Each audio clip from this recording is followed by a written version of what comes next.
John Louis Esposito, Islam proven to be a more tolerant religion. Italian-American academic, Middle Eastern and religious studies professor, and Islamic studies scholar John Louis Esposito said Islam has proven to be a more tolerant religion, providing greater religious freedom for Jews and Christians.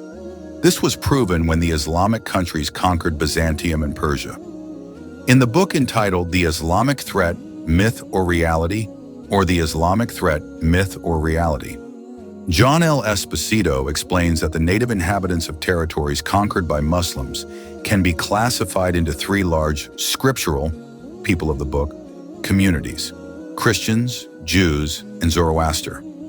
For the many non-Muslim populations of Byzantium and Persia who had surrendered to foreign governments, Islamic rule meant a change of government, often more flexible and tolerant, rather than a loss of independence.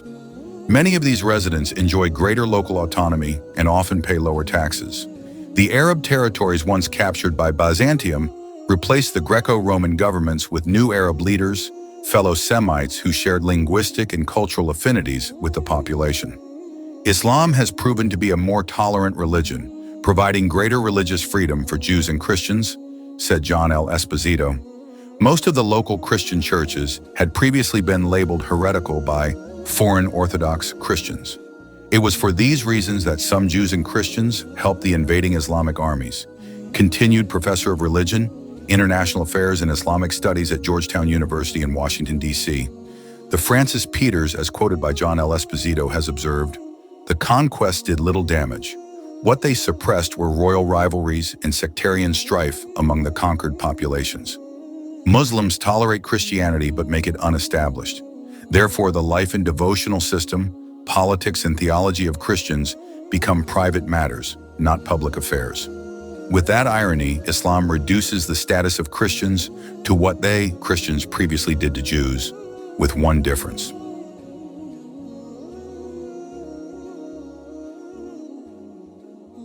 This reduction in the status of Christians is purely judicial.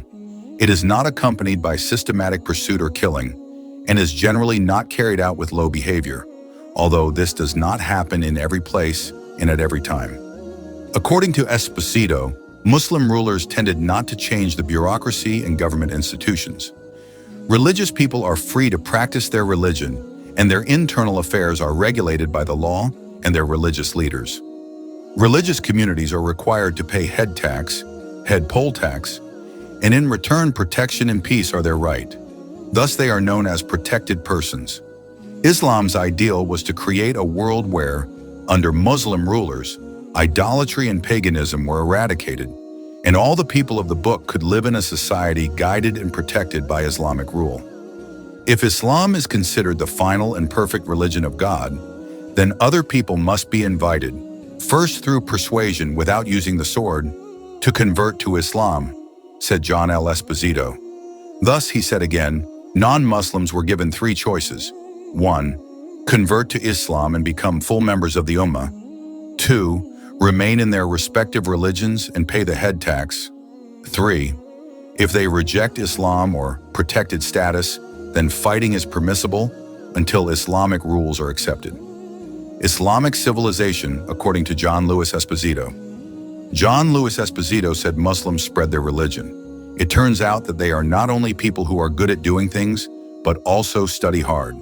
Politically, Muslim governments recognize their limitations and the progress of many kingdoms and cultures conquered by their armies, he said. This Italian-American academic observer of Islam said that local institutions, ideas, and personnel were assimilated and adapted to Islamic norms, so that Islamic leaders could take lessons from their more advanced knowledge. Large libraries and translation centers were established. Important books containing Western and Eastern science, medicine, and philosophy were collected and translated, often by Christians and Jews, from Greek, Latin, Persian, Coptic, Syriac, and Sanskrit into Arabic. That way, literature, science, and medical books become easier to obtain.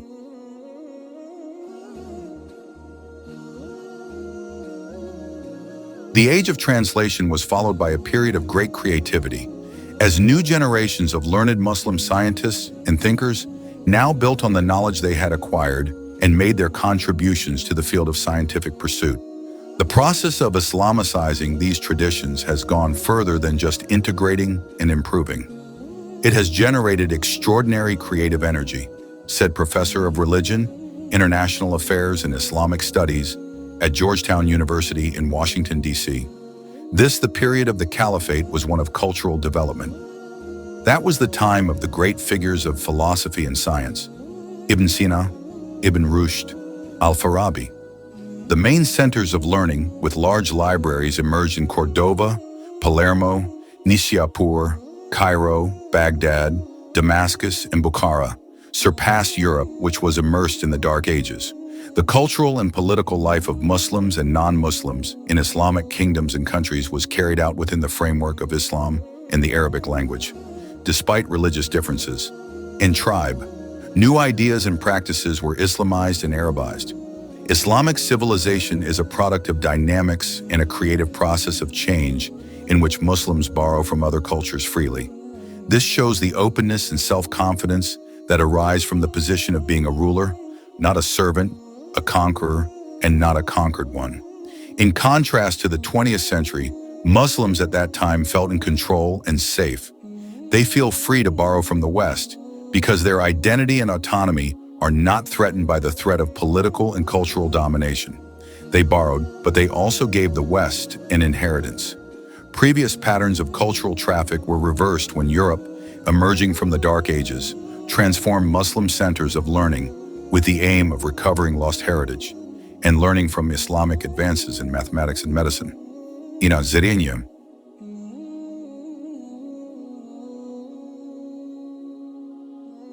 Espositos Position. Just a reminder that John Louis Esposito is known as a neutral and relatively proportional observer of Islam or Islamist, as a contrast to the leading Orientalists in the West.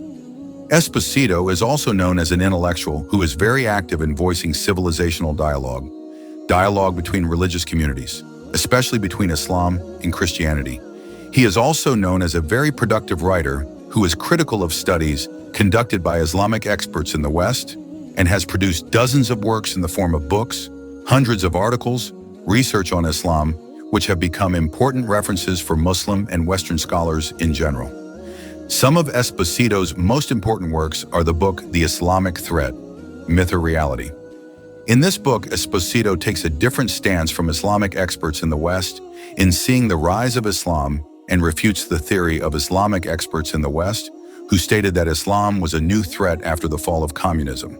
Exaggerated by experts and perpetuated by the media in the West, his other most important works are Islam, The Straight Path, Unholy War, Terror in the Name of Islam, and the Oxford Encyclopedia of the Modern Islamic World. Esposito's position is often interpreted by various groups as a spokesperson for Islam in the West, urging them to always work together and not drown in civilizational conflicts. Therefore, according to Esposito, the current encounter between Islam and the West must be interpreted as building a civilizational dialogue, not confrontation or mutual suspicion. This is John Louis Esposito's view of Islamic law. An Italian-American academic observer of Islam, John Louis Esposito, said that if the invitation of Muslims is to obey God's will, then knowing God's will is a must. If dogma or doctrine is an important statement characteristic of Christianity, then Islam, like Judaism, finds its main expression in law. John L. Esposito says the dominant discipline for defining religion is law, not theology.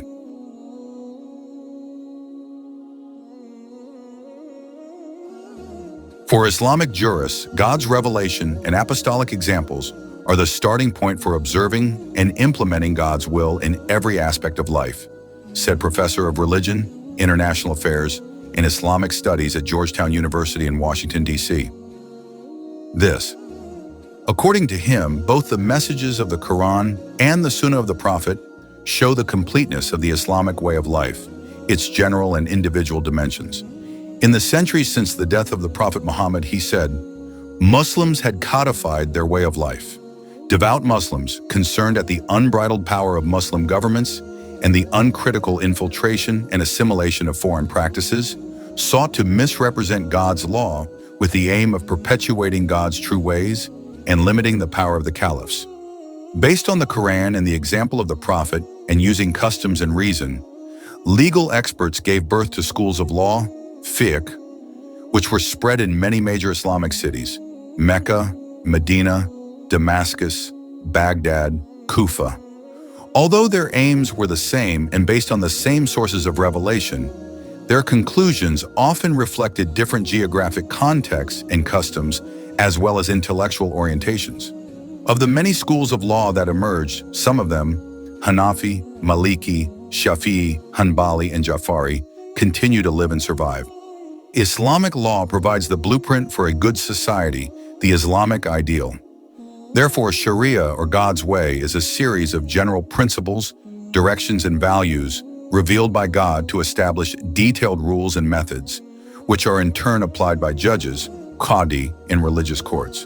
The scope of Islamic law is very complete, including regulations governing worship and limiting social norms in society. At the center of religion are the 5 pillars. Pillars of Islam, translator, or the main duties required of all believers.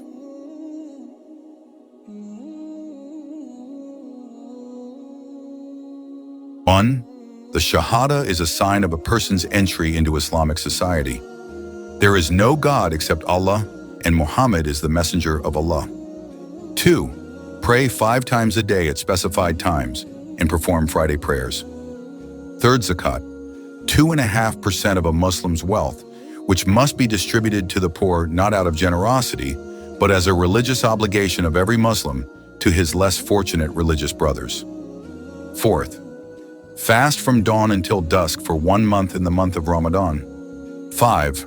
Perform the pilgrimage to Mecca at least once in your life, a duty that is required of all Muslims who are able and have sufficient financial resources to do so. The 5 pillars are a combination of individual responsibility, social awareness, and collective awareness or membership in the wider Islamic community. The social dimension of law is covered in a series of regulations or norms governing family, crime, contracts, and international law. Here we can specifically see the influence of Islam on both personal and community life. Complete regulations governing marriage, polygamy, divorce, inheritance, theft, adultery, drinking, and issues of war and peace. Islamic law has a basic unity. It reflects the diversity of geographic contexts, as well as differences involving human interpretation or judgment. Thus, Islamic law is not rigid and not closed, but instead embodies dynamism, flexibility, and diversity. In the hands of legal experts, mufti, who serve as advisors in the courts, the law remains responsive to the new environment. Their interpretations, fatwas, both in legal matters and those involving new matters, often guide the direction of court decisions.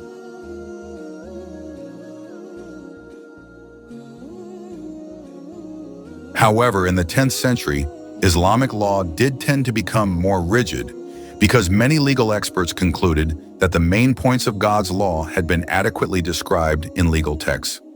Thus, there is a tendency to limit substantive interpretation, ijtihad, and emphasize the obligation to follow, taqlid, only Islamic legal texts. New practices or doctrines were accused of deviating, heresy, from God's law. Innovations that have no guarantee are often referred to as heresy. As a result, the distinction between God's eternal law, which is in revelation, and many legal regulations, which are the result of human reasoning, which is not free from errors or local customs, becomes blurred and forgotten. The issue of Islamic law and change became a major issue in the 19th and 20th centuries, when Muslims responded to the influences of modernization and development.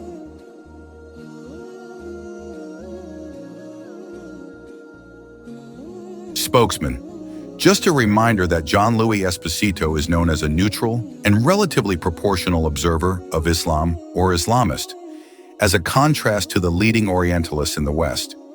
Esposito is also known as an intellectual who is very active in voicing civilizational dialogue between religious communities, especially between Islam and Christianity.